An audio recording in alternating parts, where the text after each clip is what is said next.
आप सब मीडिया कर्मियों का मैं बहुत शुक्रगुजार हूँ कि इस मौसम में भी आप सब आए हैं। सबसे पहले मैं आप सबको बताना चाहता हूँ कि आज हमारे बीच जम्मू कश्मीर युवा कांग्रेस के प्रभारी जगदेव गागा जी जो यहाँ पे आए हैं, पहले इनका हम स्वागत करते हैं तालियों से। हमारे जम्मू कश्मीर के अध्यक्ष उदय भानु चिब जी, उनके साथ हमारे जम्मू कश्मीर की प्रवक्ता स्पोक्स पर्सन नेहा भगत जी, जानसीर जी, हमारे कारपोरेटर साहब यहाँ के लोकल जो यूथ की धड़कन है अमित भाई, हमारे वाइस प्रेसिडेंट यहाँ के अजय सलालिया जी और बाकी साथी हमारे सियाल साहब भी आए हैं।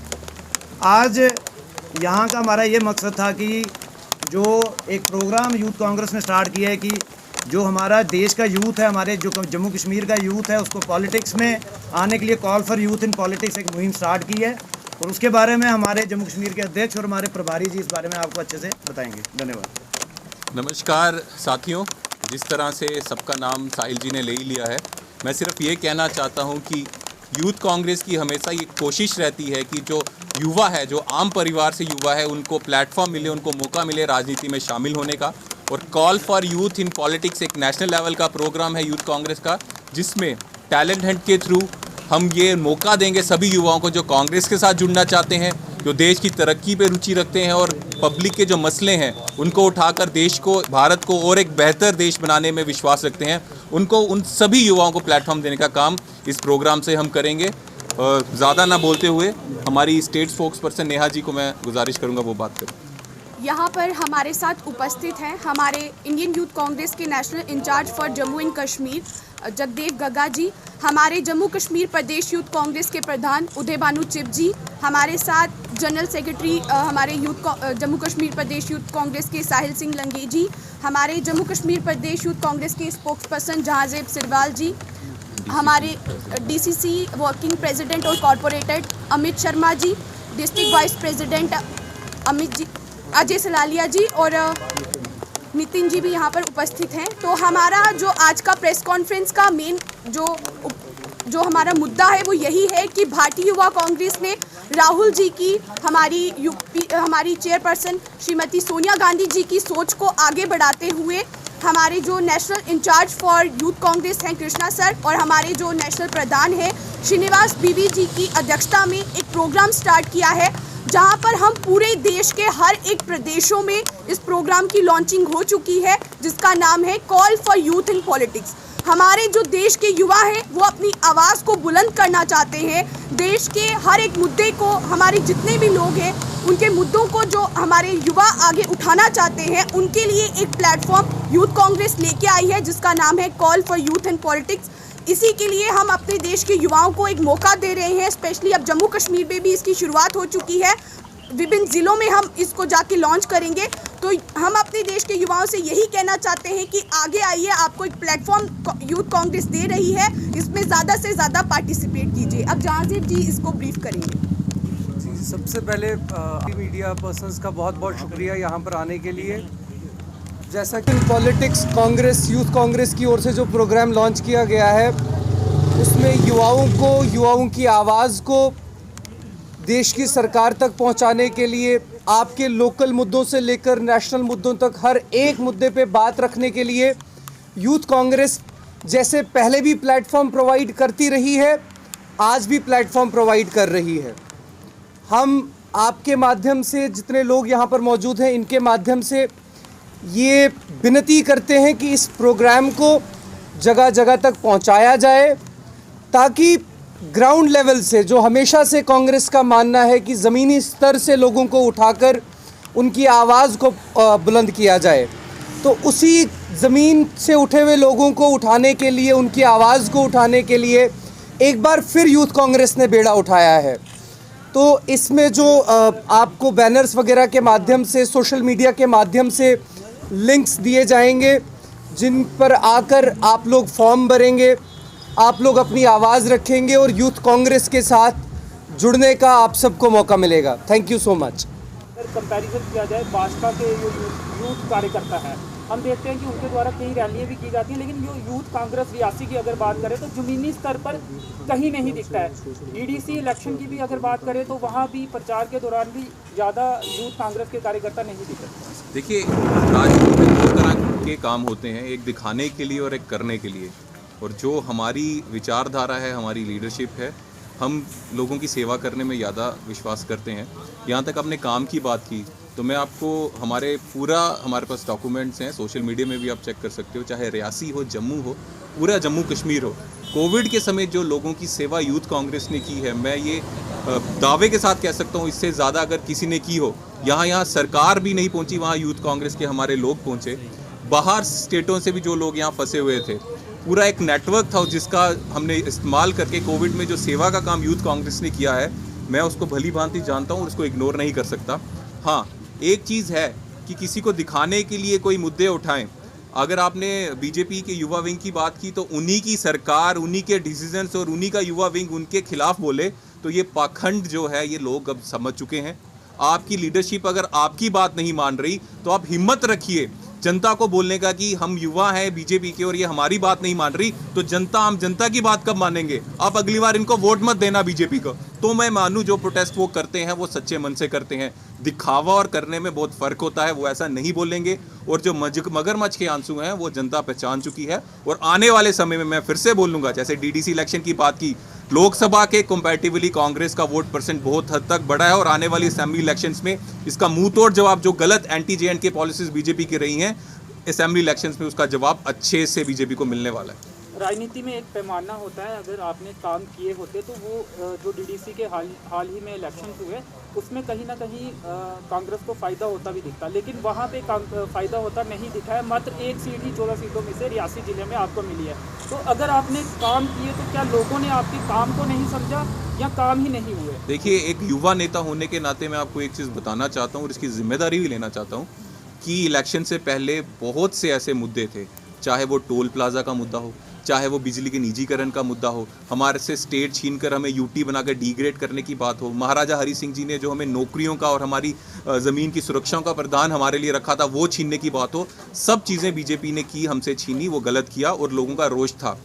ये रोष बहुत हद तक अभी तक वोट में कन्वर्ट नहीं हुआ, ये हम मानते हैं। उसके मंथन के लिए नेशनल लीडरशिप भी हमारे साथ यहाँ पे है। यहाँ पे हमारे मेन डिस्ट्रिक्ट के कांग्रेस के प्रेसिडेंट भी हैं और उस पर बात कर रहे हैं। लेकिन ये बोलना, कांग्रेस ने 26 सीटें ली हैं, वोट लोकसभा से अभी कंपेयर करेंगे बहुत ज़्यादा इंप्रूवमेंट है और 26 सीटों में भी बहुत से डिस्ट्रिक्ट्स में हम डिस्ट्रिक्ट चेयरमैन बनाने जा रहे हैं, इसमें कोई दो राय नहीं है।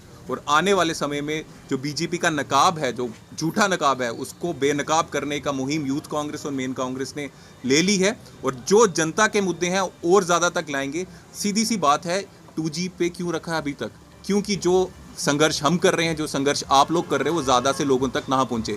ये वाला जो अभी आप मेरे से वार्तालाप कर रहे हो, अगर ये 4G में कर रहे होते तो ज़्यादा लोगों तक बेशक ये बात पहुँचती, लेकिन 2G में रखा है। इससे पता चलता है बीजेपी चाहती है कि जो उनकी गलतियाँ हैं ज़्यादा लोगों तक नहीं पहुँचे, इसलिए डरती है और कोई सिक्योरिटी रीज़न नहीं है। तो 4G की ही अगर बात करेंगे, इस मुद्दे को लेकर यूथ कांग्रेस सड़कों पर नहीं दिखी, इक्का दुक्का अगर प्रदर्शन किया होगा तो बात अलग है, लेकिन जिस तरह से इस मुद्दे को उठाना चाहिए था, जो जनता सोशल मीडिया के जरिए इस मामले को, उस तरह से आपके यूथ कांग्रेस के नेता सड़कों पर इस मुद्दे को लेकर। हाँ, मैं इसके बारे सिर्फ 4G के लिए ही 5-6 बार धरना प्रदर्शन मैंने कर दिया है।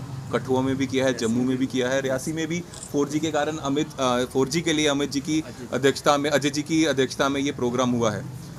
मेरे को 5 बार नहीं करना था, मेरे को 50 बार ये प्रोग्राम प्रोटेस्ट करना था। अगर आप बोलते हो ये मेरी गलती है, मैं मान लेता हूँ, लेकिन सबसे बड़ी गलती ये उस प्रशासन की या सबसे बड़ी गलती उस पार्टी की नहीं है जो जनता कह रही है, युवा कह रहा है कि 4G ला दो, वो सुनने को तैयार नहीं है। मैंने मान लिया यूथ कांग्रेस के अध्यक्ष होने के नाते कि मैंने 5 बार किया है, 50 बार करना चाहिए, करूंगा। डीडीसी इलेक्शन आ रही थी, इसमें थोड़ा ब्रेक लग गया, अब हम फिर से प्रोटेस्ट करेंगे। लेकिन सबसे बड़ा सवाल जनता कह रही है कि यूथ कह रहा है। वहाँ पे स्टूडेंट्स जो दिल्ली में यूपीएससी की तैयारी करते थे, वो जब यहाँ वापस आ गए कोविड में, उनके साथ जो बच्चे जो हरियाणा से, केरला से थे, वो अपने घर चले गए। तो बच्चे हमें फ़ोन करके बोलते हैं, भैया हमारी ऑनलाइन क्लासेस चल रही हैं, सब बच्चे पढ़ाई कर रहे हैं, जम्मू कश्मीर के हमारी ऑनलाइन क्लासेस नहीं हो रही क्योंकि 2G है। जब यूपीएससी का एग्जाम होगा, इनका मेरिट अच्छा नहीं आएगा क्योंकि इनको पढ़ाई अच्छी नहीं मिली, ऑनलाइन क्लासेस नहीं हुई, तो जो वो उनके नेता बोलते हैं चिंता नहीं करनी रविंदर रैना फिर इन बच्चों की चिंता करेगा। जब इनका मेरिट अच्छा नहीं आएगा तो वो जिम्मेदारी लेगा, फिर से भाग जाएगा, हिंदू मुसलमान का नारा देके फिर से पतली गली से निकल जाएगा, अपनी जिम्मेदारी में नहीं आएंगे। और यूथ कांग्रेस और प्रोटेस्ट करेगी 4G के लिए, लेकिन मैं आपसे भी विनती करता हूं, हम 5 से 50 बार प्रोटेस्ट करने को मैं राजी हूं, लेकिन जो गूंगी बहरी सरकार जो घमंड में चूर चूर सरकार जनता की आवाज़, पॉलिटिकल ऑपोजिशन की आवाज़ छोड़िए, जनता की आवाज़ और युवा की आवाज़ सुनने को तैयार नहीं है, उनको कब प्रश्न करेंगे हम? आप कब ज़मीन में उतरोगे? सर क्या लगता है आपको ये 4G का एक क्या वाकई में बड़ा मुद्दा है? क्योंकि हमने देखा कि रिजल्ट में भाजपा के खिलाफ ये नहीं कहीं ना कहीं काम नहीं किया इस मुद्दे ने, क्योंकि सबसे बड़ी पार्टी भाजपा जम्मू कश्मीर में निकलकर सामने आई है। अगर यूथ गुस्से में है तो वो फिर भाजपा के खिलाफ उन्होंने वोट क्यों नहीं दिया? देखिए, बहुत ज़्यादा युवाओं ने इस बार, जो लोकसभा में हम बात करें, वोट कांग्रेस को नहीं दिया था, इस बार कांग्रेस को वोट दिया है। लेकिन ये जो प्रतिशत है ये उतना नहीं है जितना हम एक्सपेक्ट करते थे। उसका मंथन करने के लिए हम, जैसे बोला, नेशनल लीडरशिप यहाँ पे है, अमित जी यहाँ पे हैं, और पूरे हर एक डिस्ट्रिक्ट में हम ये बात लेकर जाएंगे। मंथन करने की ज़रूरत है। अगर हम ज़्यादा सीटें नहीं ली, वो हम हार मानते हैं, स्वीकार करते हैं, इसमें कोई दो राय नहीं है। अगर हम अपनी गलतियाँ नहीं मानेंगे तो उसको सुधार कैसे करेंगे? लेकिन ये बात भी सच है, अगर ये 2G हटा दें, अगर ये 4G लगा दें, अगर ये जो कुछ आप जैसे सभी भाई लोग मीडिया के नहीं हैं जो बिल्कुल निष्पक्षता से, ईमानदारी से अपना काम करें, कुछ लोगों का बायसनेस भी है सरकार की तरफ, अगर वो सब एक होकर जो जनता की परेशानी है जनता तक पहुंचाने का काम करें तो 2 महीने में ही ये बात कम खत्म हो जाएगी। और यहाँ तक जब तक मैं कर रहा, हम तो अपना काम कर रहे हैं, जैसे आज आपके बीच आए हैं, ये बात कितनी देर तक हमें दबा के रखेंगे? 2G भी ले लो हमसे, हम लोगों के घर घर जाके ये बात करेंगे जो जो परेशानियां आई हैं, और आने वाले समय में जो गलत काम जम्मू कश्मीर की जनता के साथ बीजेपी ने किया है उसका भुगतान बीजेपी को भुगतना पड़ेगा। ये मैं आपको लिख के दे रहा हूँ। दबे मन से कांग्रेस, यूथ कांग्रेस के कार्यकर्ता या फिर कांग्रेस के कार्यकर्ता भी कांग्रेस के खिलाफ ही आवाज़ उठाते दिखते हैं। उनका कहना रहता है कि जो संगठन है उसे मजबूत नहीं किया जाता, जो पद हैं वो नहीं भरे जाते, जिस कारण जो नतीजे हैं चुनावों के वो आपके पक्ष में नहीं आते हैं। तो क्या अब इसी के ऊपर मंथन भी किया जाएगा कि जो तमाम पद रहते हैं यूथ कांग्रेस के हों या दूसरे, वो अब भरे जाएंगे? देखिए, DDC इलेक्शन के कारण हमारी कोई पॉलिटिकल एक्टिविटीज़ संगठन के रिलेटेड नहीं थी, क्योंकि प्रचार में सभी लोग थे। यहाँ तक यूथ कांग्रेस की बात है, हमारे प्रभारी जगदेव गागा जी हमारे साथ हैं। इन्होंने फ्री हैंड मुझे दिया है एज ए स्टेट प्रेसिडेंट, और हमने फ्री हैंड अपनी डिस्ट्रिक्ट की लीडरशिप को दिया है कि ये अपना जल्द से जल्द कमेटीज़ बनाएं। और मैं आशा करता हूं कि हर एक ब्लॉक रियासी की कमेटी आने वाले 4-5 दिन में कंप्लीट हो जाएगी। और चिंतन है, चिंता है, तभी तो यहाँ है। पूरे दिल्ली से उठकर अगर कोई रियासी आ रहा है तो इसका मतलब संगठन की आवाज़ सुनने के लिए ही आ रहा है। जो बात आपने बोली, ये बात जब ये बोलेंगे, अगर ऐसा है भी, तो ये लीडरशिप जब हमारे सामने है तो इसका ये एक प्रमाण है कि जो कांग्रेस है या यूथ कांग्रेस है उसकी लीडरशिप इसको लाइटली नहीं लेती, संगठन साथ है।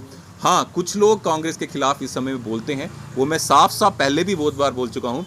जब कांग्रेस पार्टी सत्ता में थी, जब कांग्रेस में कुछ लोग मंत्री थे, तब उनको कांग्रेस अच्छी लगती थी।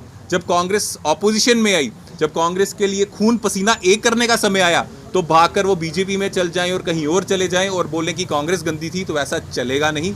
और एक बात मैं आपको लिखकर बता देता हूं, ऐसी कोई पार्टी नहीं जो हमेशा सत्ता में रहे और ऐसी कोई पार्टी नहीं जो हमेशा ऑपोजिशन में रहे। सबका अच्छा और बुरा समय आता है, लेकिन असली वक्तृत्व इंसान का तब दिखता है जब संगठन मजबूत नहीं हो, जब मुश्किल में हो, ऑपोजिशन में हो, तब संगठन के लिए और देश के लिए जो खून पसीना एक करता है वही अच्छा नेता देश और पार्टी के लिए बनता है।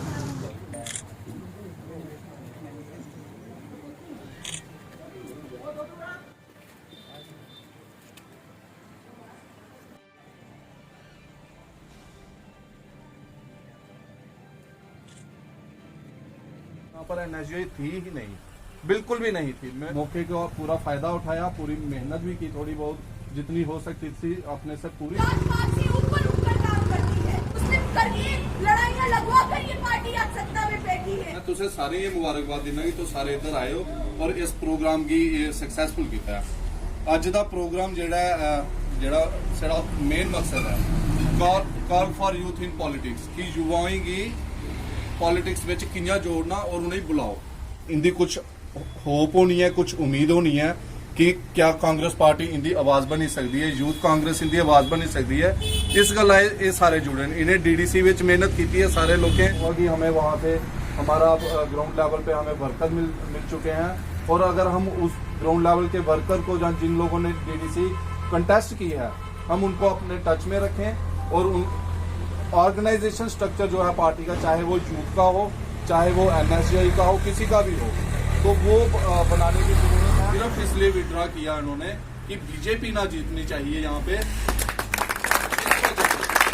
की बात थी कि इन्होंने पूरी उम्र सेवा करने के बाद अगर विड्रॉ कर लिया तो इससे ये युवाओं के लिए भी एक बहुत बड़ी बात है।